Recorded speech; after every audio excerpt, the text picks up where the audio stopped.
दहशतगर्दी की अदालत के फैसले को कलअदम करार देते हुए वजीर आला सिंध के साबिक मुशीर इस्माइल ॾाहरी को बाइज्जत बरी कर दिया, जिसके बाद नवाब शाह में खुशी की लहर दौड़ गई। कारकुनान मिठाइयां तकसीम करते रहे। मजीद तफसीलात अब्दुल सलाम ॾाहरी की रिपोर्ट में।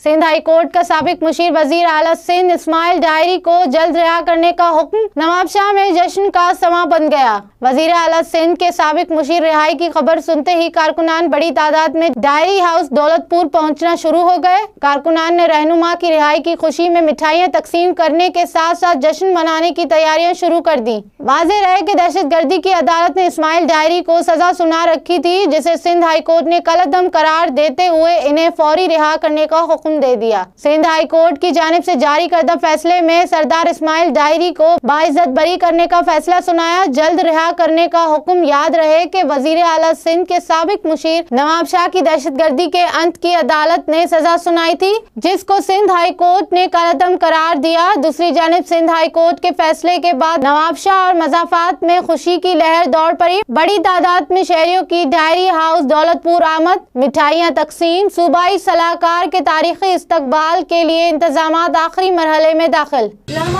हर खबर से अपडेट रहने के लिए खबर सियासी या मुल्क के बहरान की या हो आपके मुरझाए हुए चेहरे पर मुस्कुराहट लाने की बात, हम बनेंगे आपकी आवाज। सब्सक्राइब कीजिए पाकिस्तान के सबसे बड़े वेब टीवी क्विक न्यूज को और बेल आइकन दबाना ना भूलें, ताकि आपको लेटेस्ट अपडेट मिलती रहे।